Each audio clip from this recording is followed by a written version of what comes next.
I'll be talking about today is a global overview of understanding of the relationship between refugees and peace building. This is something I've been working on for a number of years now, and I should clarify that I'm looking specifically at the question of refugees. And the reason why the relationship between refugees and peace building is so interesting for me is the notion of refugees being a cross-border aspect of conflict. This work is motivated by what I understand to be two disconnects. A disconnect from the peace building perspective is that while we've seen a number of encouraging institutional developments, especially from the UN perspective, with the Peace Building Commission, the Peace Building Support Office, the Fund, and the Secretary General's 2009 report that I'll talk about, there's still a disconnect between the way we seem to be approaching peace building in a very country specific, very segmented way, and how that differs from our understanding of conflict, the cross-border drivers of conflict, the regional dimensions of conflict. And likewise, from a refugee studies perspective, which is much more of my background, there's a disconnect between the understanding of how the experience of exile can contribute to peace building in the country of origin. There's this sense that the return of refugees acts as a barometer of the success of peace building, but there's a very limited understanding of the role that refugees may play either to support peace building or potentially to undermine peace building. And this was very much supported by some of my early work on protracted refugee situations, mindful of the fact that the average duration of a refugee situation has roughly doubled since the end of the Cold War. Refugees now spend on average about 18 years in exile. And so this protracted exile, this long time in exile, provides both opportunities for refugees to be equipped with skills that they can employ and contribute to peace building when and if they return home. But it also gives rise to questions of the presence of spoilers in refugee populated areas, of actors that may be opposed to a peace process in their country of origin. The prolonged exile of refugees often leads refugee hosting countries to push for early and unsustainable return. And so there are these sort of tensions that we see in the literature on the relationship between refugees and peace building that needs to be unpacked. And the way that I propose to do that in my 11 minutes that remain, or 10 and a half minutes that remain, is I'll use some of the categories that will be very familiar to those of us who work on peace building, especially arising from the 5 core elements of the UN Secretary General's 2009 report on peacebuilding priorities in the immediate aftermath of conflict. So in the 2 years post-conflict, what are the areas of priority? Basic safety and security being the first, political processes, provision of basic services, restoring core government functions, and supporting economic revitalization. And what I found through a comparison of a number of case studies, and this is something that I'm continuing as UN archives become available, is that we find that in each of these 5 core areas of peace building, that there are both opportunities and challenges that arise when we include refugee populations in exile as part of our understanding of the peace building process. When it comes to basic safety and security, the stabilization of a country previously affected by conflict, many of us will be familiar with the challenge of spoilers that are present in large and protracted refugee populations across the border. But more generally, we've seen in cases as diverse as Sudan and the former Yugoslavia, as we've seen in the Central African Republic, as we've seen in Liberia, Guinea, and elsewhere, that there are significant benefits to be derived if there are peace education programs that are provided in refugee camps, and if there are programs that are specifically designed at youth engagement. What we've seen in a number of situations where there has been recruitment or militarization of refugee populations, it's often as a means of addressing demands by youth in the 18 to 25 age bracket who don't have alternate opportunities either for self-reliance or for skills training within camps. So there's quite a bit that can be done with refugees in exile to counter the challenge of spoilers being present in neighboring countries.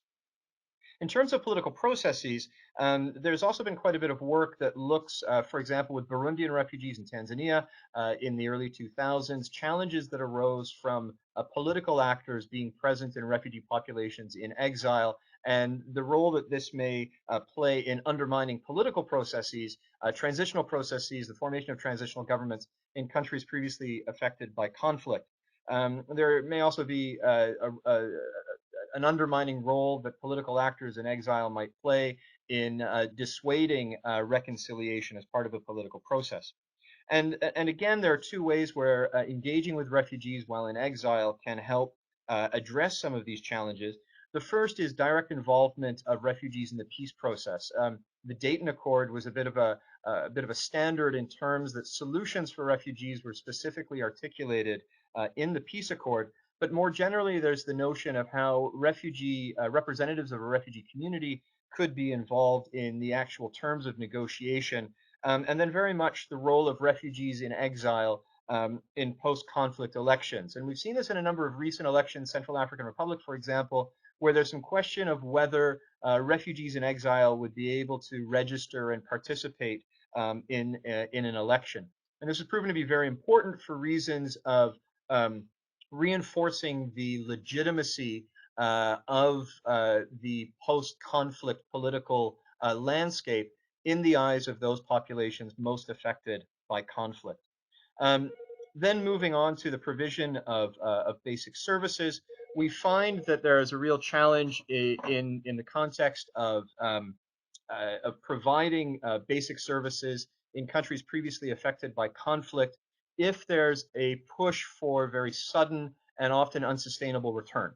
If you consider in the case of Burundi, which is a country that's gone through what we might describe as an ebb and flow in a success of a peace building process, at various times, upwards of 10 to 15% of Burundi's population were in exile, and refugee hosting states like Burundi had frequently pushed for repatriation once there were very nascent signs of peace. The arrival of additional citizens in a post-conflict country can place an additional burden on basic services that are already fragile. And here I think of water and sanitation, I think of health services, certainly of educational services.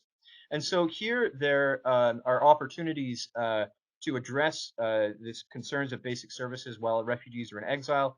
First and foremost, considerations of locally integrating refugees. So again, with the case of Burundi, Tanzania recently naturalized 162,000 Burundian refugees who've been in Tanzania since 1972. This is a very important durable solution for refugees, but it also diminishes the need to reintegrate these 162,000 former Burundians back into Burundi. And the last point under provision of basic services, we've seen quite a bit of success when it comes, for example, to peace building in South Sudan. There was quite an effort in terms of providing skills training while refugees were in exile, for example, the training of health practitioners and teachers who were able to return with these skills and contribute in that way. The last two core areas of peace building, and here I'm mindful of time, the area number 4 in restoring core government functions, so the bureaucratic functions of the state. Here, quite a bit can be done to support this area of peace building if there's an emphasis on registration, documentation, and identity verification while refugees are in exile. One of the greatest challenges of reintegrating refugees and a great strain on core government functions if refugees return without identity documents, and if they return without documentation such as land titles or deeds. So many of these issues of land claims the process of adjudicating on land claims can begin while refugees are in exile.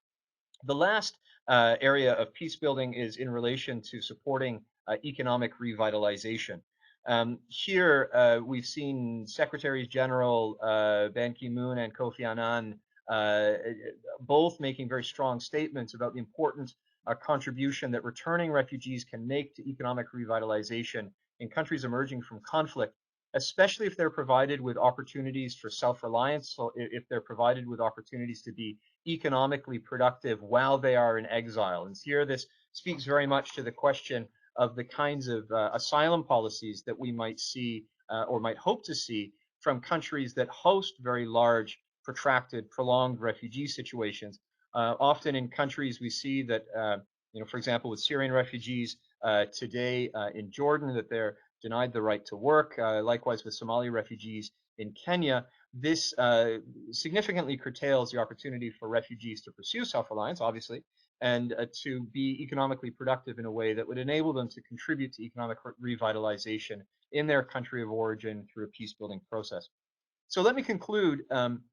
In addition to the findings on the opportunities and constraints that exist in each of these areas of peace building, this work on refugees and peace building suggests that we can revisit the very concept of peace building and expand the concept of peace building in theory and practice in at least three ways. First of all, the notion of engaging in peace building activities and stretching the scope of peace building in time.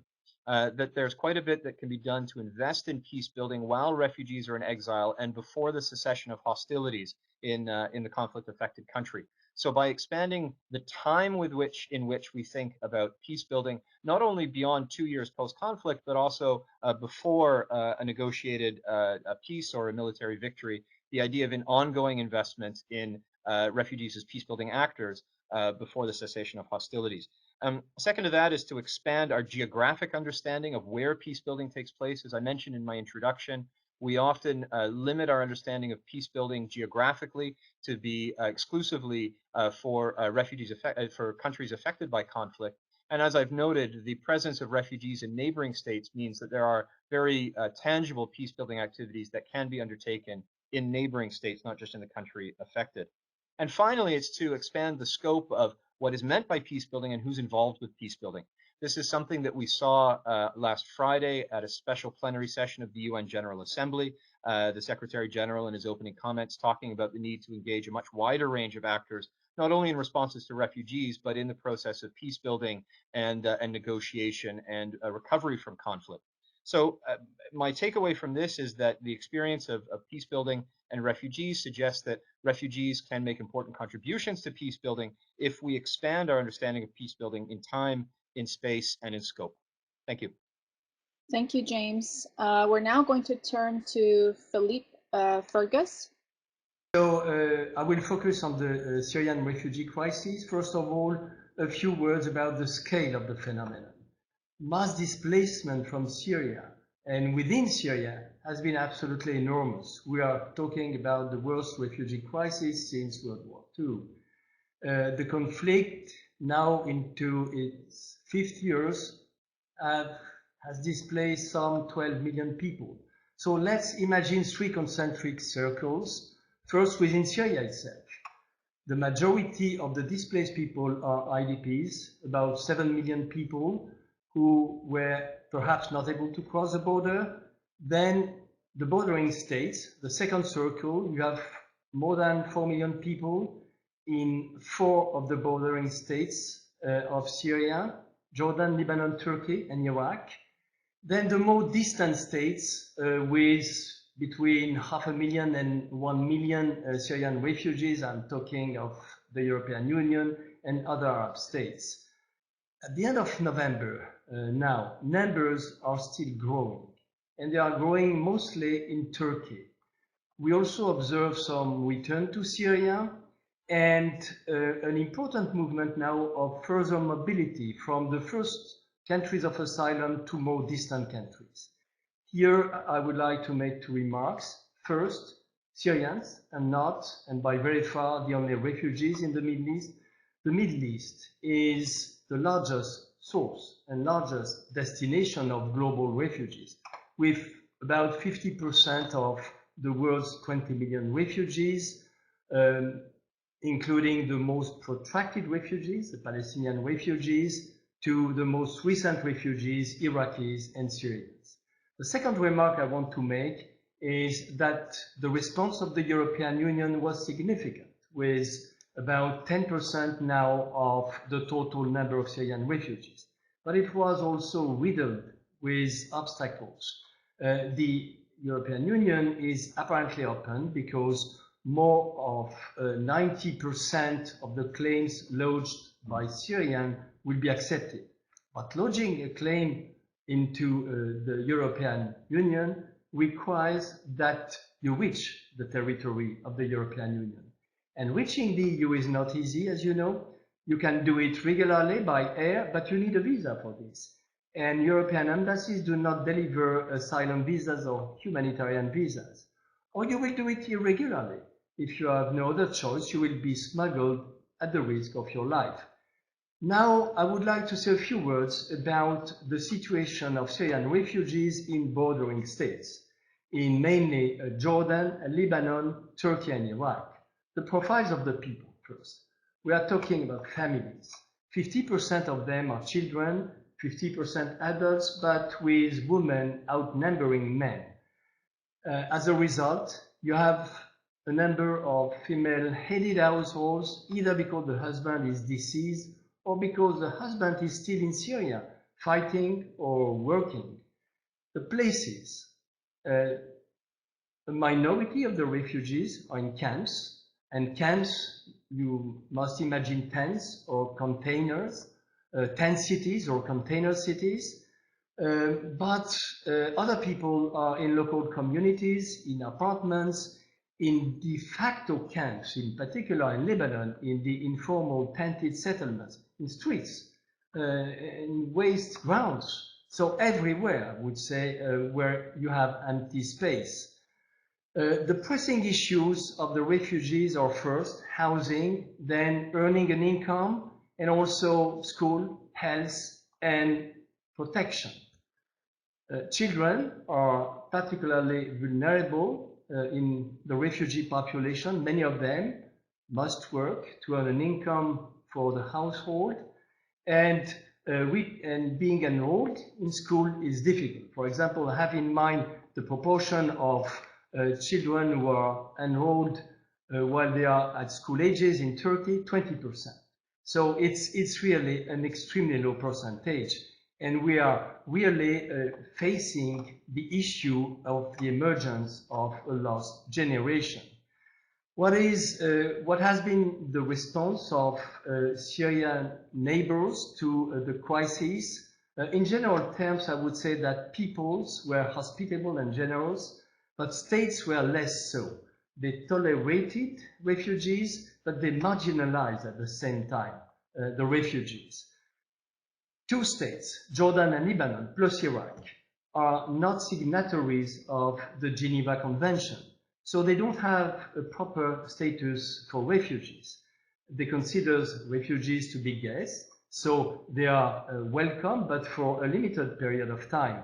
They receive permit of stay that are temporary, and once their duration is exhausted, then they will enter into irregular or illegal situation. They don't have right to employment, which means that if they want to be employed, they have to go to the informal sector where they will be exploited, etc. They have poor access to services, health, schools, and I would say that this is also serving a goal of the countries, of the states of first asylum, because they just do not want the refugees to settle in these countries. Starting from, let's say, a year or a year and a half ago, two states, Jordan and Lebanon, started to take measures in order to prevent new refugees to arrive and to restrict the stay of those already in. If you add to this a drastic reduction in external aid to refugees, and also what is important to highlight, a growing hostility of local population, as demonstrated by a recent survey that was conducted in the survey of 2015 in Lebanon, then the situation is becoming extremely uncomfortable for most refugees in these two countries, Jordan and Lebanon. And a movement of return to Syria has started, as well as a movement of departure to Europe. Turkey, the third state, is now the only haven that is left at the external border of Syria, but Turkey is a signatory of the Geneva Convention with the geographical limitation. Only European refugees can receive the status of refugees. So it does not apply to the Syrians. You have 3 periods in Turkey. The 2 first years of the conflict in Syria, refugees were thought to return soon to Syria. So it was a charity, a community-based response more than a right-based approach of the problem. Then in 2013, a new law on foreigners and international protection providing rights close to those guaranteed by the Geneva Convention was adopted. But a year after, in 2014, and in particular in 2015, with now a situation not of civil war, but of extreme tension between the Kurds and the Turkish government, there is very much a military approach to the problem of the Syrian refugees in Turkey. So mounting tensions in Turkey and anti-refugee demonstrations are important today. Until now, we have not seen forced return, but we heard about a number of people forced to accept voluntary return to Syria or to leave for Europe. Now, I would like to leave the situation of the refugees and say a few words about the situation of the host populations and states. The countries of first asylum, as I said, do not want to offer durable settlement to refugees. They remember that a number of guests may stay a lifetime and never return home. There is also now a widespread sentiment that Syrians will stay longer than expected. They have extreme pressures on their economies, housing, food, water, schools, hospitals, etc., but also employment. Basically, pressures are more on the public sector than on the private sector, but it translates into refugees becoming scapegoated for inflation, from unemployment, from insecurity, etc. Beyond economies, social equilibria and the political stability are put at risk. You have to understand that nations are weak in this part of the world and communities are strong. So when people flee Syria, they will find a natural shelter within their own community, the other side of the border. And that will set alight a number of dormant tensions. In Lebanon, the divide or tension between Sunni and Shias. Now, due to the migration of Syrian Sunnis, the Sunnis, who were the third community in the country, have become the first one. In Jordan, it is the Palestinian question that is resurfacing with the migration and Palestinian refugees from Syria being rejected from Jordan. In Iraq and Turkey, it is the Kurdish irredentism. So this situation is putting at risk the states. Moreover, and I think it's becoming a big issue today, it started with Lebanon, but we can see it also in Turkey today, camps and informal tented settlements are becoming hotbeds for terrorist organizations in more than one place. They are suspected to be infiltrated by the Islamic State, and security is becoming a big issue in these countries. To finish with the situation of states, you cannot overlook also the strong pressure exerted by international actors, in particular by the European Union, and in particular on Turkey.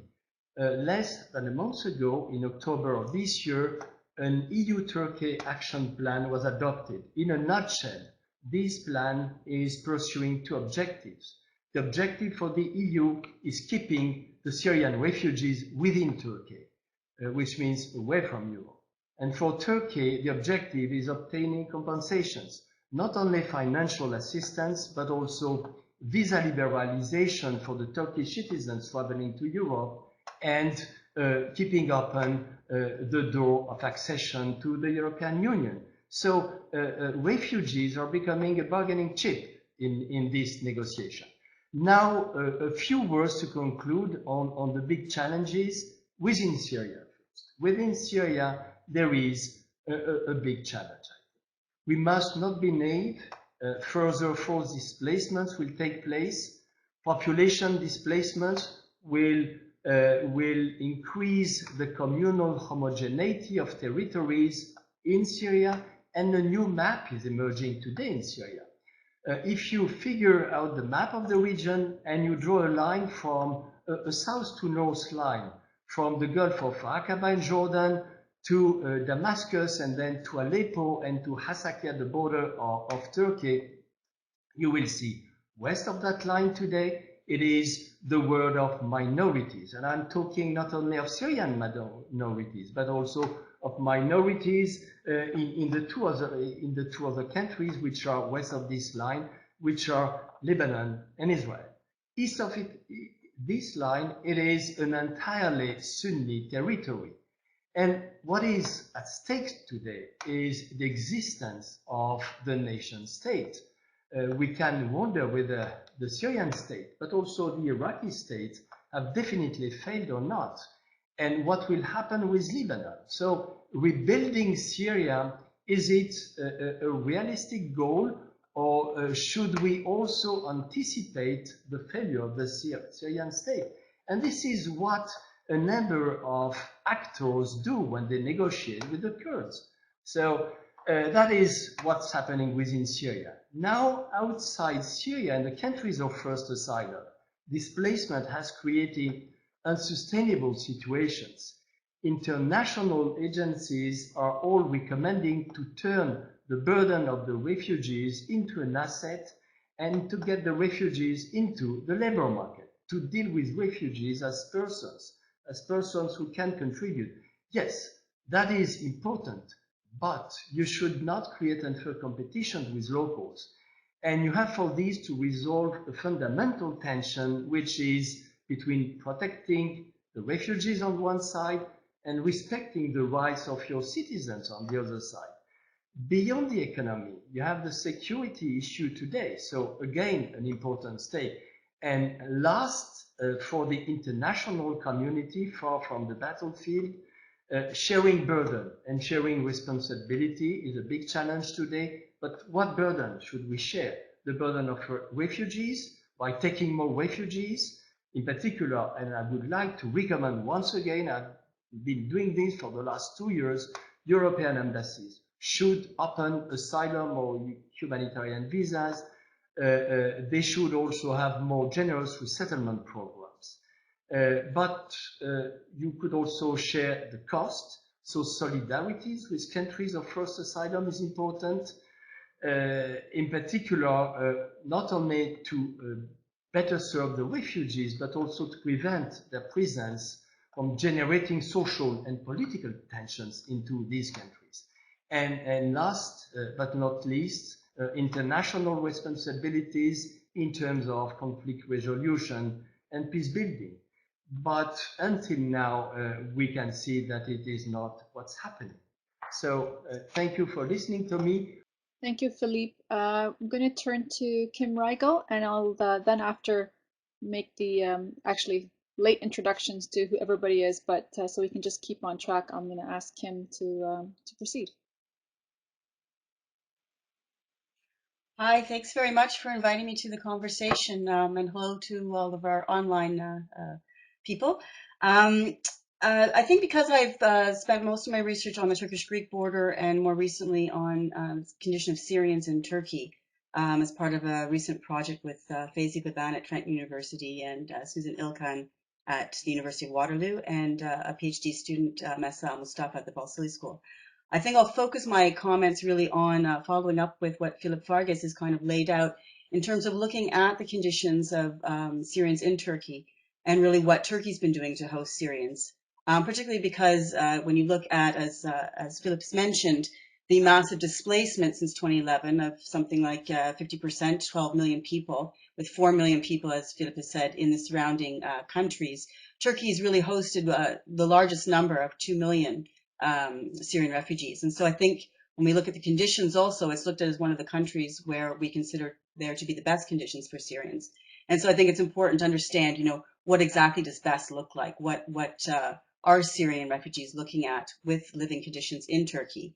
And I think this also responds to a lot of the questions that have been asked about why Syrians would actually risk their lives to make the very dangerous journeys that we've been seeing across the Mediterranean and Aegean seas. So Let me just start by saying, following up with Philip's talked a little bit about Turkey, with the fact that there are, with 2 million refugees, there are some about 250,000 Syrians living in camps, in about 25 government-led camps, particularly along the border. But the majority of the refugees are actually living in urban centers across Syria, in places like Mardin, Gaziantep, Hatay, and also in Istanbul, which is host to some 300,000 Syrians right now. And I should also mention that, of course, Syrian refugees are not the only population in Turkey. Turkey also has a sizable Afghani and Iraqi and Iranian refugee communities. Afghanis, there's some 40,000 refugees there. And of course, this is important because many of them claim that they've been waiting not only the normal sort of 3 years to get resettled, but as many as 6 to 8 years, and feel that there's been a sort of discriminatory process there. And in fact, the UNHCR has told them that their claims are frozen since 2013. They're not processing more claims because of the Syrian refugee crisis. So it's important to keep that in mind as well. I think, as Philip's already mentioned, it's important to understand that Syrians are not refugees in Turkey. So although it is a signatory to the convention, it is a signatory with a geographic limitation.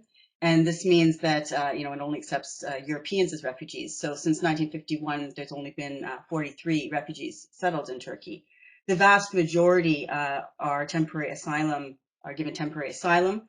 And as Felix already mentioned, significantly in 2013 with the Law on Foreigners and International Protection Act, it did not change the geographic limitation as many had hoped. But one of the things that it did do was to take the issue of migration issues outside of the police looking after that and putting it into a new formed body called the Directorate General of Migration Management. So this was significant. It also introduced concepts such as conditional refugee and temporary protection. And then following, as Philip has mentioned, in 2014, the regulation on temporary protection, which applied specifically to Syrian refugees and to other refugees that arrive en masse, rather than having their claims individually processed. It stipulated that Syrian refugees would be given protection, that they could not be returned to Syria against their will, so honoring the principle of non-refoulement, and then also giving them protection to the right of access to Turkish territory. But this has been, this has created a limbo situation for Syrians because on the one hand, they're given certain limited social rights within Turkey, but then they are not being resettled often as refugees to third countries. Only the most vulnerable few Syrians are actually being registered with the UNHCR because the idea is that they're given temporary protection with limited social rights in Turkey. So when we look at what this means, it actually, because they're given limited certain rights, but not in certain important areas like employment, it actually drives a lot of Syrians into poverty, into much more precarious and even illegal forms of living and even undertaking dangerous journeys into Europe. Just to speak more specifically about the conditions for Syrians, and I think this is also important too, because a lot of the times when we're talking about Syrian refugee crisis, very quickly the conversation turns into how countries will manage the crisis, particularly in the EU context, without thinking about also what gets lost in the conversation, which is the conditions of Syrians themselves. So when Syrians come into Turkey, specifically, they will register with the Disaster and Emergency Management Agency, or AFAD. They'll be given an identity card, or kimlik, which then allows them to have access to certain social services. So currently, all of their medical costs are covered. If they need to see a doctor, that's covered by the government. 80% of their drug costs are covered. So they're responsible for 20% of the drug costs. But of course, this is a great thing. But on the ground, in practice, we see, for example, one gentleman who we were speaking with, and some of my researches, I should say, is coming from research done in Gaziantep and Kilis in Istanbul. One of the gentlemen was explaining how, even though he could get this dental surgery done, he had a mouth that was, very, very infected, and he couldn't even afford for that 20% extra to pay for the drug costs. I mean, when you're living that much on the line, even that 20% can make a big difference. Similarly, the kimlik allows for Syrians to have access to free education, just like Turkish citizens, in Turkish schools. But again, in practice, this can be much more difficult. So families we spoke with talked about the fact that they often couldn't cover the costs of clothing or transportation to get the kids to school. At other times when they would go to school, they would be told there's no place for their child. This might be as a result of discrimination or simply that Turkish schools didn't know about the directorate from the government to allow Syrians to go to school. And then there's also the biggest barrier, which is language, that many of the Syrian children do not speak Turkish, and so it becomes very difficult, and they experience discrimination in terms of going to school. And so as a result of all of these things, I think as Philip said, figures I've heard are 14%, but he's mentioned 20% of children are in school. And that's, a very low percentage. Most of the children have been out at least 3 years from school. And we know that as more children are out of school and the longer that they're out of school, this usually means that they are increasingly being employed into the labor market. And the more time that they're out of school, the less likely they are to go back. So this is a significant issue. The other thing that I would mention is that the Kimlik does not cover for accommodation costs.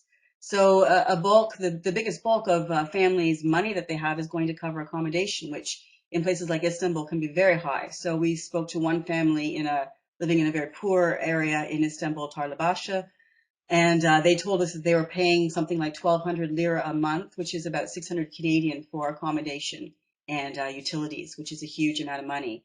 And many expressed the fact that they actually they were charged much more once people knew that they were Syrian and not Turkish.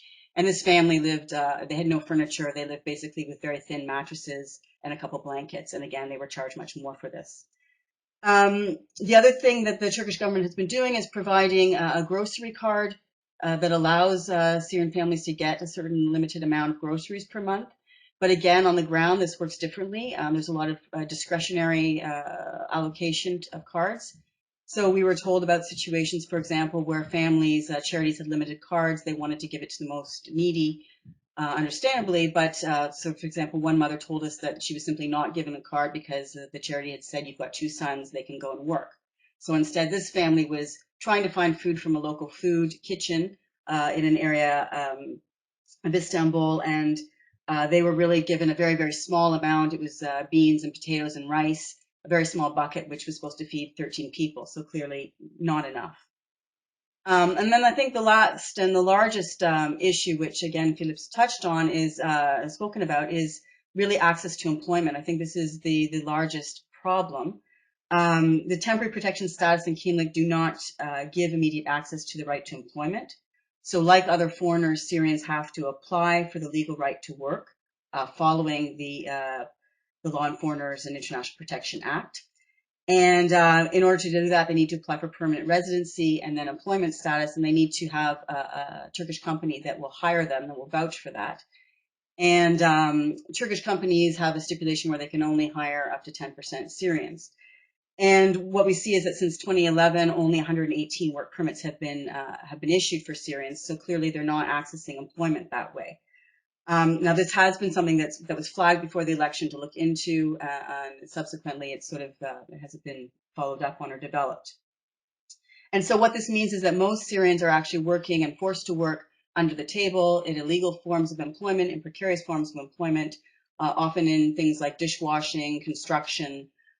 We were told, I should say also like in Urfa, following up again on Philip's comments about the situation between Kurds and Syrians, many of the Syrians are now being employed in handpicking of cotton in the south, and this is something that the Kurdish population was normally doing before that. So it's displacing them from that employment, and this is causing tensions between the two groups in that area. And we were told, stories about the fact that Syrians are paid much less than Turkish workers. So, for example, one gentleman told us that if a Turkish worker was paid 100 lira or about 50 Canadian in construction, he was being paid much less. He was being paid half of that. We were told stories about work in small coffee or pickle factories where Syrians were being paid something like 10 lira or $5 for 12 hours of work, and sometimes not at all. And of course, then there's also the issue about regulation of that, and particularly with women working. Many Syrian women have talked about experiencing harassment at work. We do know also, though, that there are positive conditions. There are some successful Syrian business people who have settled restaurants of something like 2,400 companies with foreign investment that have settled in Turkey since 2015. About 750 of those are Syrian. And there is some momentum to start up. The Syrian Economic Forum has tried to create an economic free zone in Gaziantep area to attract Syrian investment into the area. But I would say most of the people we met, particularly in Gaziantep, for example, are living in very poor conditions in broken buildings in which they're still paying rent. And many of the children, they're the ones that are actually working. They're selling Kleenex. They're the ones picking up garbage, particularly with the Dome ethnic group of Syrians. And so that's how they're eking out a living. And just in my kind of last minute, let me just conclude that, I think it's important to see that in terms of the stability question, Turkey's invested a lot, almost $3 to $6 billion, depending on your figures, in this issue. But one of the issues ongoing is that there is increasing now, we haven't seen it until very recently, but increasing tensions between the local population. And so going forward, it's really important to think about economic possibilities. And given that most Syrians are probably not going to go back, how do we integrate further into Turkish society and engage in full citizenship rights? And then secondly, in terms of the larger stability of Europe, we've seen figures of the UN, 3,500 people have died this year alone crossing the Mediterranean and Aegean.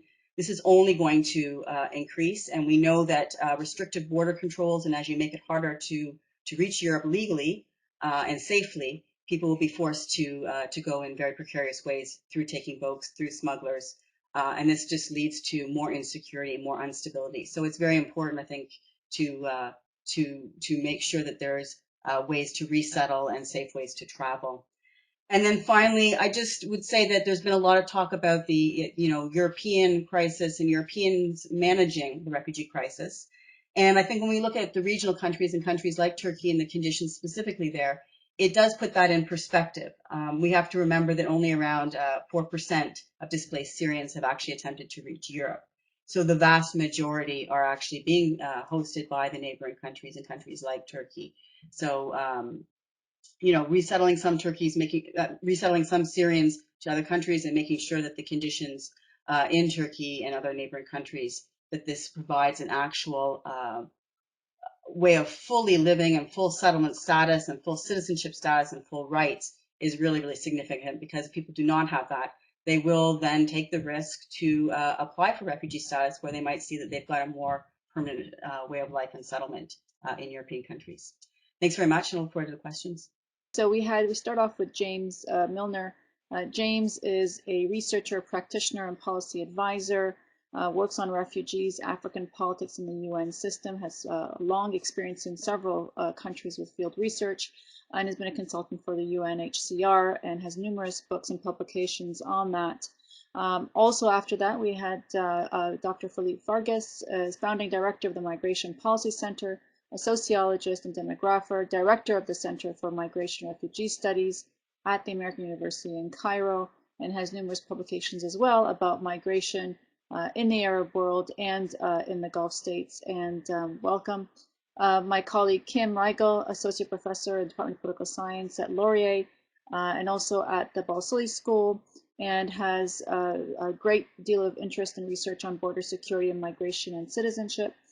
She's the author of Globalizing Citizenship and the author of numerous other publications and books and journal articles. So thank you all to everybody. We'll start off with the first question that we received from Branka. Nice to see you, Branka, at least online. And her question was to James. And the question she had was about whether or not it was reasonable to have refugees return to their homes post-conflict. Right, and it's a very good question. There are two ways of answering it, and a lot of it, in a global context, but then specifically in a Syrian context, relates back quite a bit to what Philippe and Kim were saying in their interventions. Is it reasonable to expect refugees to return home? That depends very much on to what they would be expected to return and when.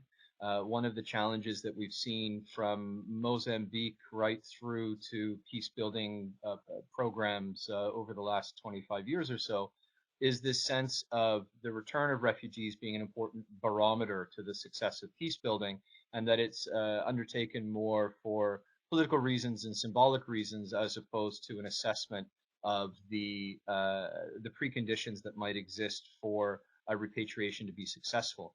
But more generally, it speaks to delinking the notion of repatriation and peace building as the only viable solution. And what we've actually seen is that the other durable solutions of local integration and resettlement, can also make important contributions to peace building. So it's difficult to answer in an absolute and an abstract sense. Is it reasonable to expect Syrian refugees to go home? That depends very much on the context to which they would be returning. But then building from the comments from Philippe and Kim, it's very much the idea that regardless of the solution that's found for Syrian refugees or any refugee that's been in exile, especially in protracted refugee situations, is to look more closely at the asylum policies of refugee hosting states. Remember, 86% of the world's refugees remain in countries of first asylum frequently in the global south, frequently that neighbor refugee producing states, and to think of ways to ensure that the policies of these states are more conducive to refugees having the skills and livelihoods and self-reliance opportunities that would enable them to be effective in navigating a post-conflict return and reintegration. The next question we have, I think, would be for both Philippe and Kim. And the question is it better for Syrian refugees to be asylum seekers or refugees? Philippe, do you want Okay, I can just say a word about this.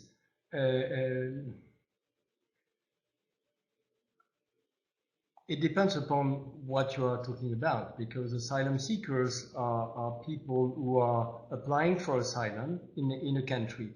And once their asylum, once their status is determined, either they will be recognized refugees or they will not.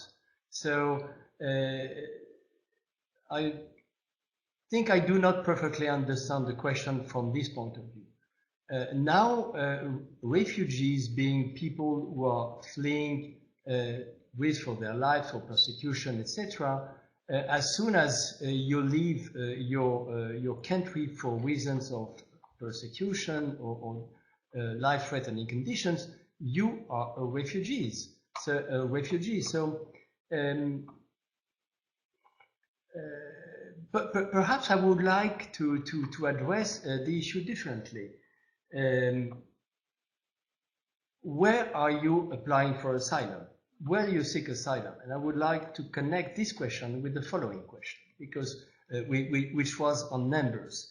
And I think that there is a big difference between two possibilities for people who are refugees in countries of first asylum like Syria, Jordan, Turkey, and want to seek asylum elsewhere. If you are trying to go to the United States, then you will apply for resettlement, and your status will be your claim will be examined, and that will take time, etc.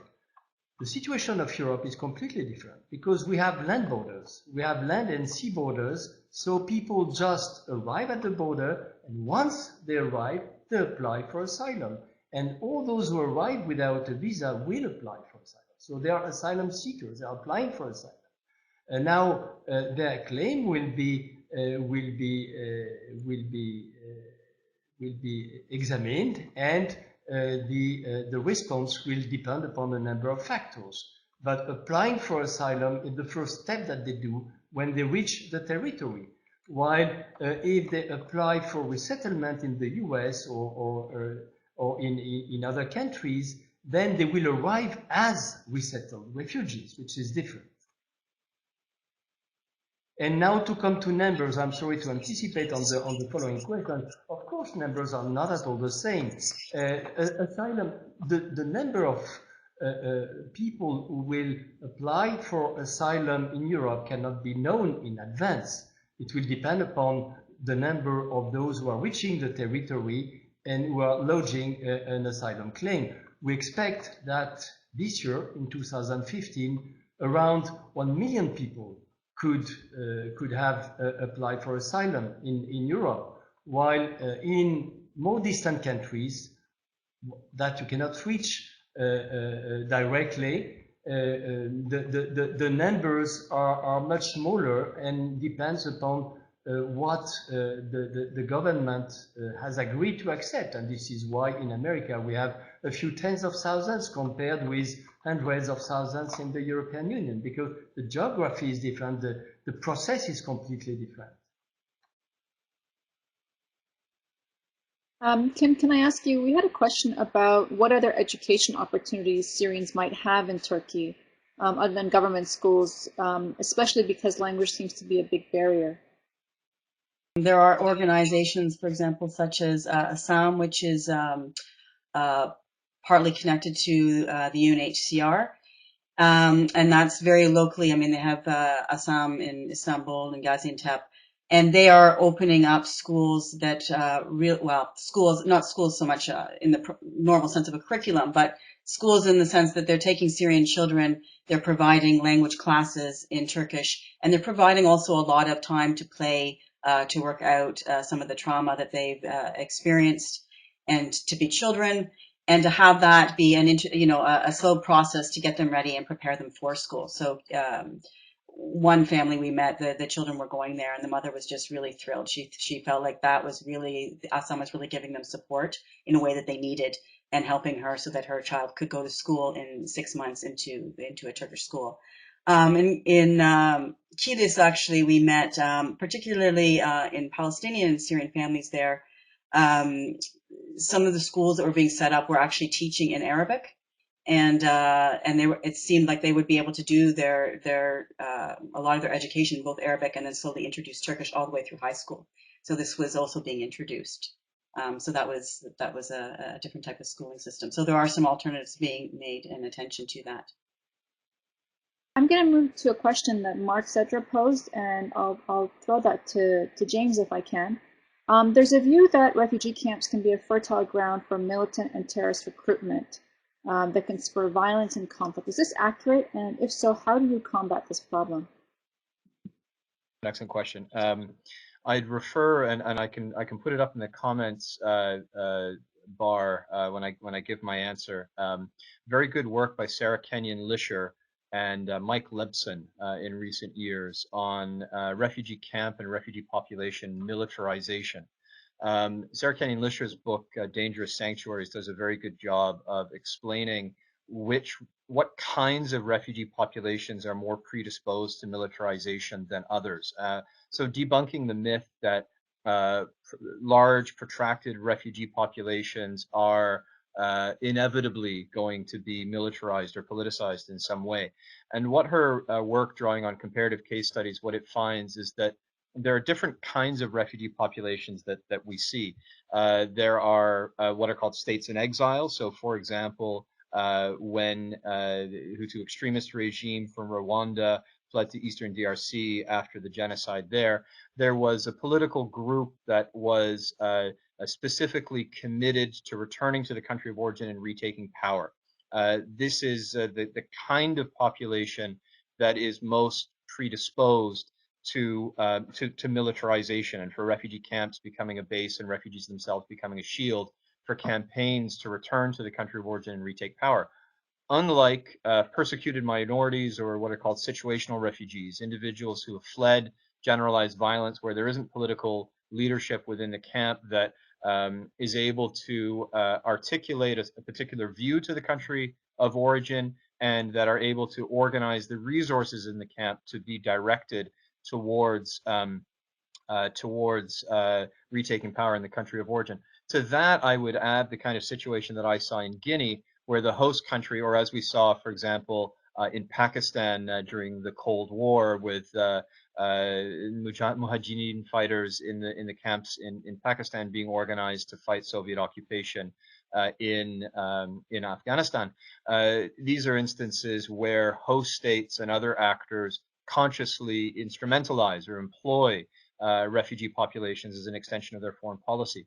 With either of the instances where we see refugee camp militarization being more of a cause for concern, one of the essential variables in this is the policy of the refugee hosting state. That there needs to be either support, complicity, or a lack of capacity to prevent militarization within the camp. Where we have seen very strong host states extend their authority into refugee camps and cooperate with international actors to ensure the civilian and humanitarian nature of camp, which of course, by definition, refugees are not engaged in armed campaigns that would lead to an exclusion from refugee status.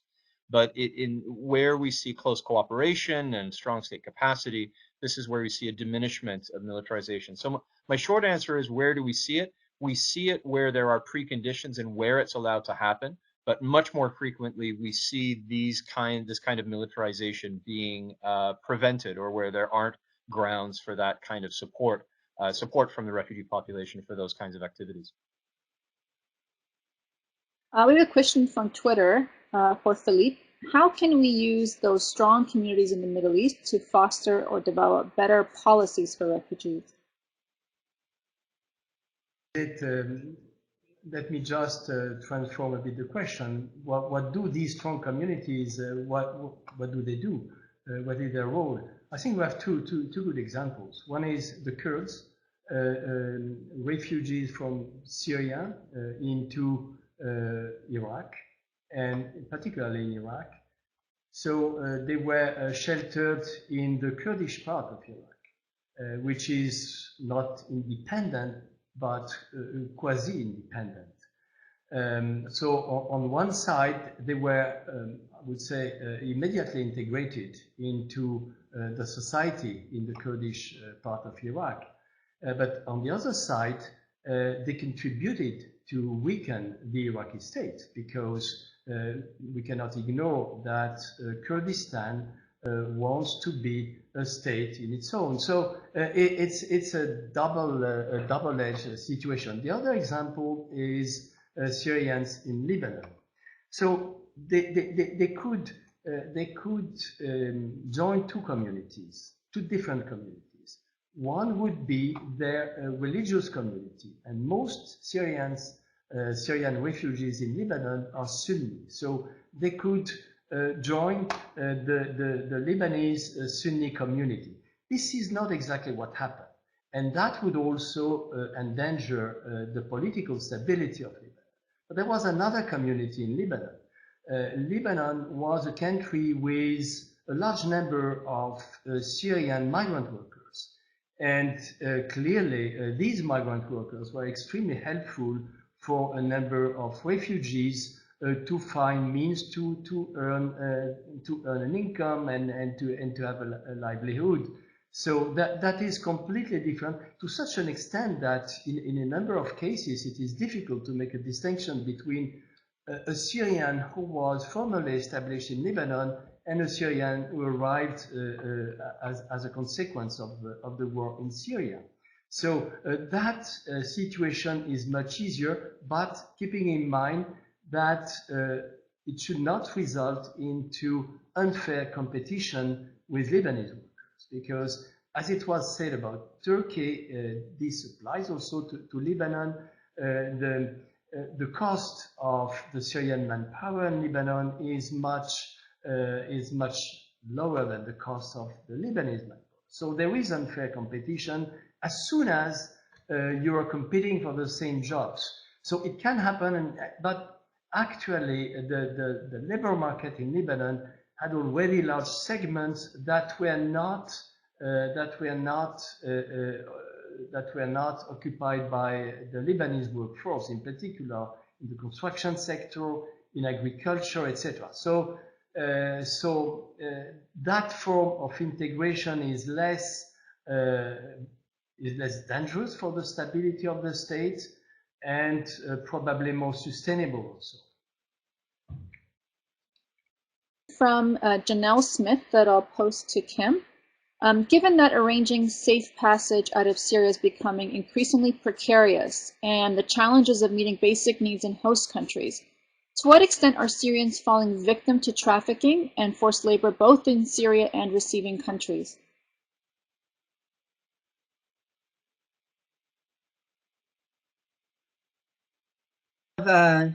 Numbers on that, but I know from of course, when you are hiring smugglers, there's definitely a danger of, obviously taking more precarious passages, being extorted for money. And one of the big concerns is the number of children who are traveling unaccompanied, and this has become a huge issue. There's been a lot of work now, particularly coming through Lampedusa and into Italy. I know they've been doing a lot of work on thinking about tracking children and where did children go. And there's been increasing cases of missing children after they get there. So that's a very big concern. And then I guess the question was about forced labor. And certainly that would be a concern in terms of women. In terms of not necessarily in terms of forced labor directly, but in terms of what we've seen is that a lot of women are being often married off at very early ages in order to get some kind of economic security, income, just larger stability for families, aside from the fact that there is maybe more of a norm of marrying earlier. And so this can cause certain problematic conditions of women in terms of not being in free conditions.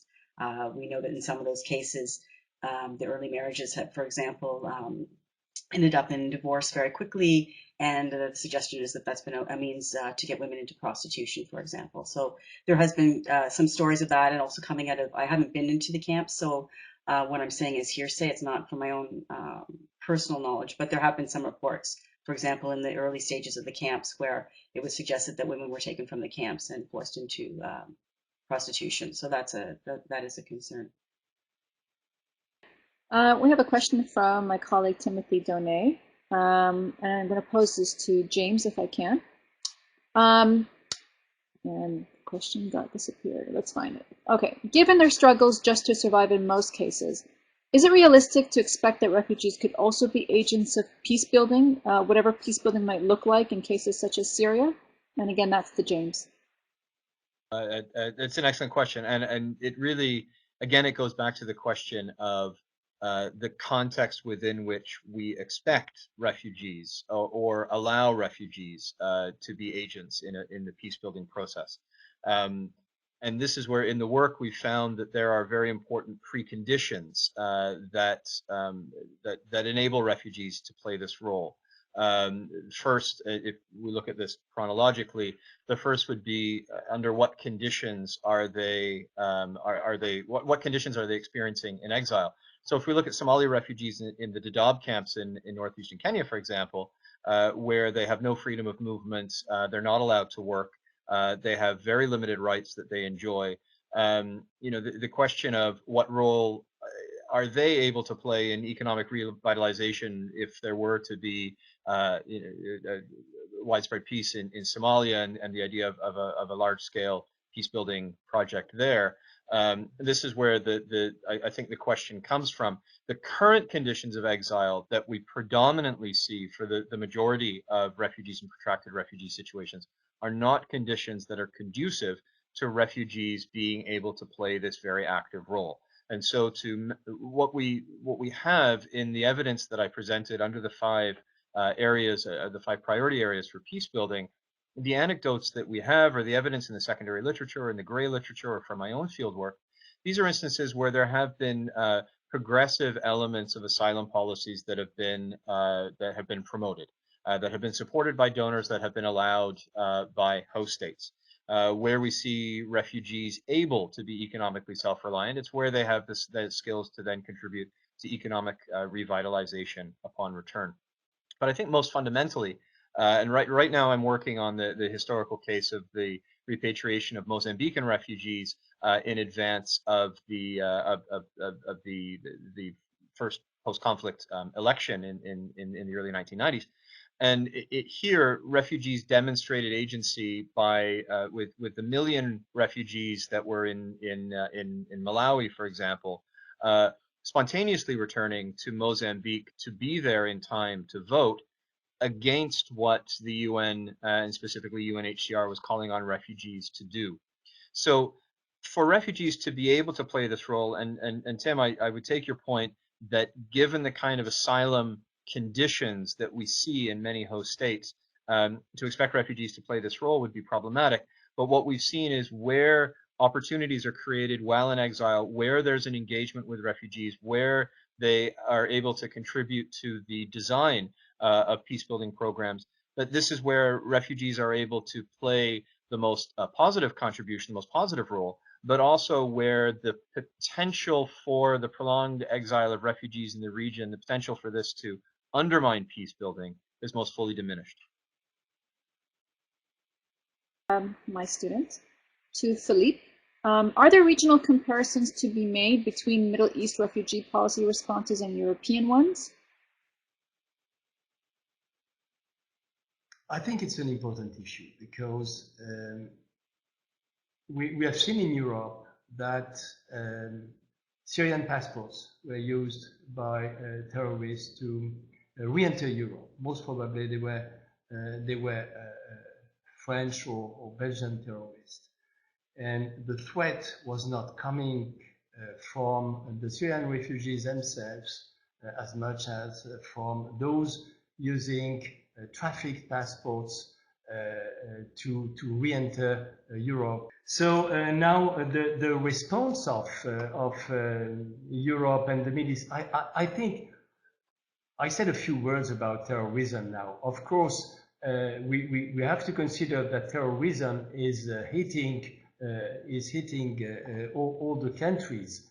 We have seen attacks in 1 month in Beirut, in Paris, and in Ankara. These attacks were probably not directly linked with the crisis. They were linked to a certain extent with the Islamic State, but not to the refugee crisis. So that is point number one. Point number two, the response cannot be exactly the same. Why is it so? Because Europe is not bordering on Syria. And as I said, refugees, the first country they will reach is a country of the Middle East. It is Jordan, Iraq, Lebanon, or Turkey.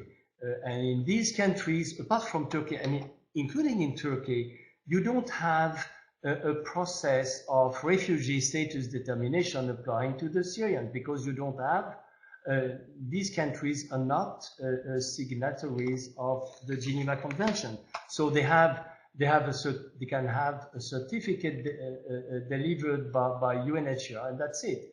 While in Europe it is more complicated to reach Europe, but then in Europe you will have the real status. You will have a refugee status or a subsidiary protection.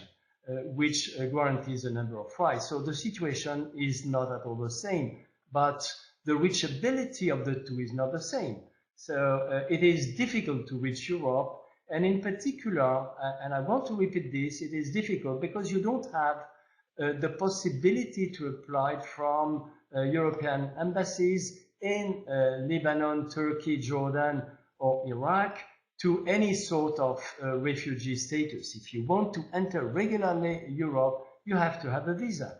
And visas are not delivered until now to refugees. We have this in law. We do not have this in practices. So the reason is most probably that embassies would be literally flooded by the number of people applying for refugee status. Imagine that today the German embassy in Beirut advertised the possibility to apply for humanitarian or asylum visa. The day after, you will have tens of thousands of people probably lining at the door of the embassy.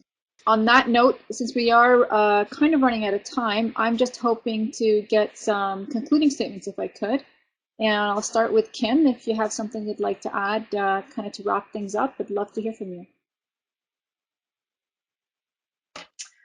I think just to reiterate, maybe following up, I don't know what Philippe was going to end up saying, but, you know, maybe there's been a lot of talk about, and I think also careful attention to keeping the situation of what has happened in Paris recently around terrorism separate from the refugee crisis of Syrians. And I think that's really important to remember most of the, well, in all cases, in the case of the attacks in Paris, but then also the attacks in Turkey, which had happened in June, July, and then in October in Ankara. The people have been Turkish citizens or been French citizens. nothing to do with being Syrians and nothing to do with being Syrian refugees. So I think that's really important as we go forward in terms of making a commitment. I know certainly Canada's been going forward with that in terms of settlement of refugees. So I think that I would just make that point. And then I guess the last point I would just really emphasize is that, if the conditions are such that people are not in with full rights and able to work in the neighboring countries, they are in precarious situations and they will seek to move. They need to move, and people have a right to move, especially if they're trying to get, reunited with family, for example. And they may see that they have a much better opportunity for long-term settlement to apply for refugee status in Europe. And so the question then is, how do we facilitate that? Because the way that the current move is, and even to some extent, what we see in the Valletta summit, although that's been broadened, but certainly there's an attempt to securitize borders. And the more that we securitize borders, the more that we treat migration through a security frame, I think really leads to not only instability for those countries, but in terms of unregulated, undocumented movement, but really especially for the people trying to cross, the way that they have to risk their lives, the way that they are forced into smuggling networks that are very, very dangerous. So I would just emphasize that as well. Thank you, Kim. That's really great and really pointed. James, if we could give you the last word on how you see things and what you'd like to add.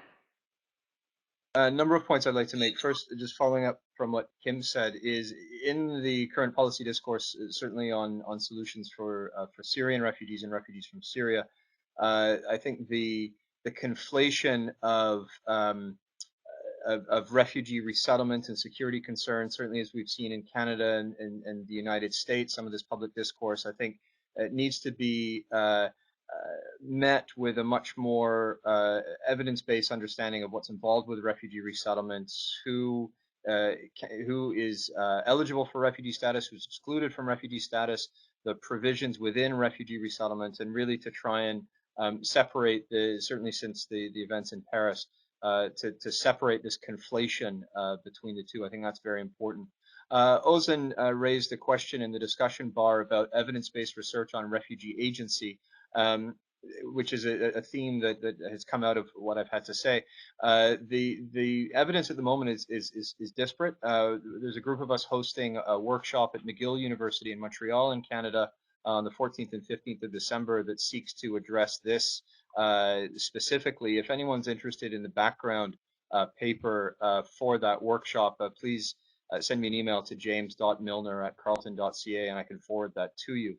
The last point that I would make is very much relating to the events that within the UN system that are anticipated in the next year or so.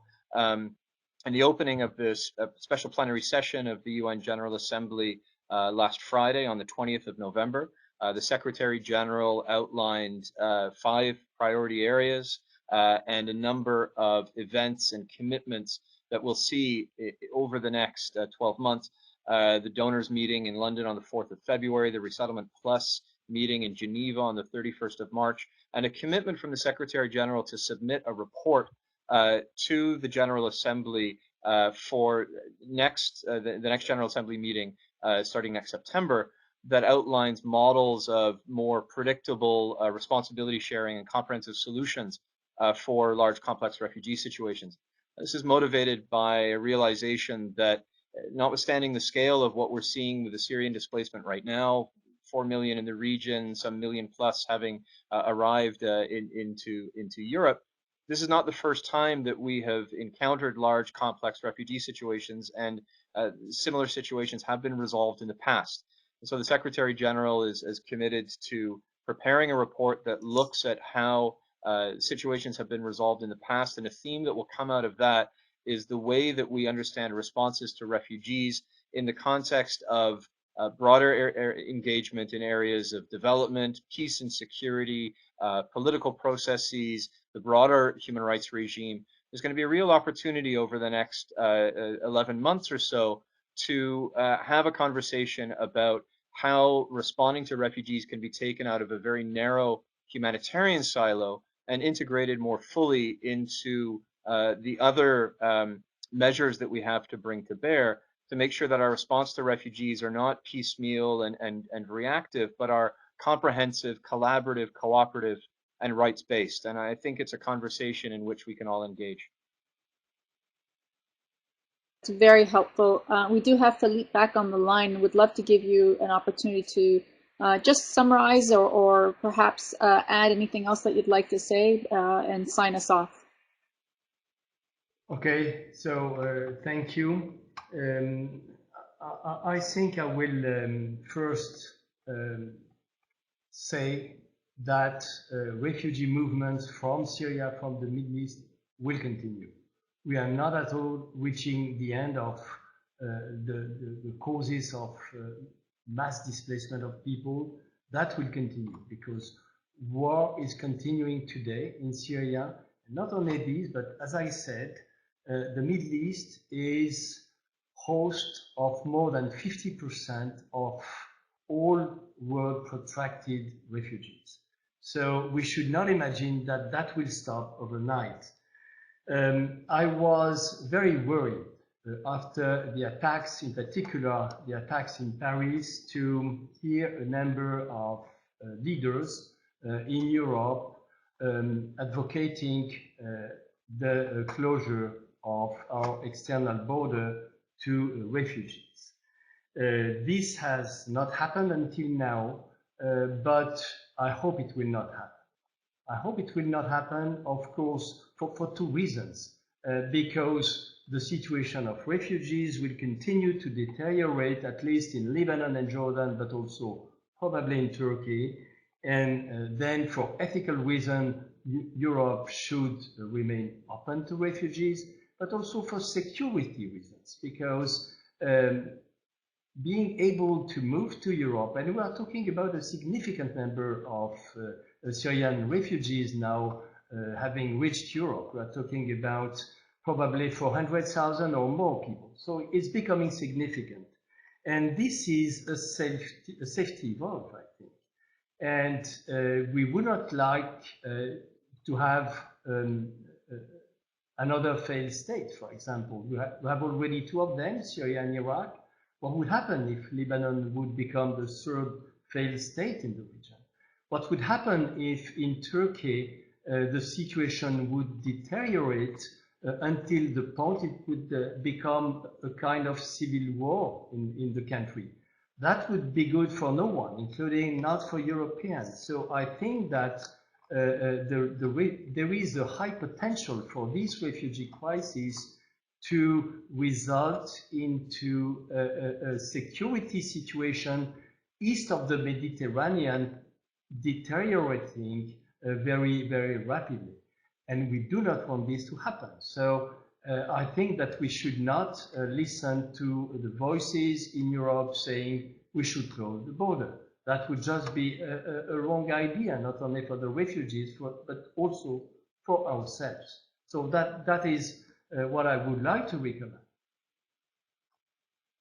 Thank you. I just want to take the opportunity to thank James, thank Philippe, thank Kim for your excellent contributions, and to the Center for Security Governance for hosting this. And they do have videos of the event on their website soon. And thanks everybody, and have a wonderful day.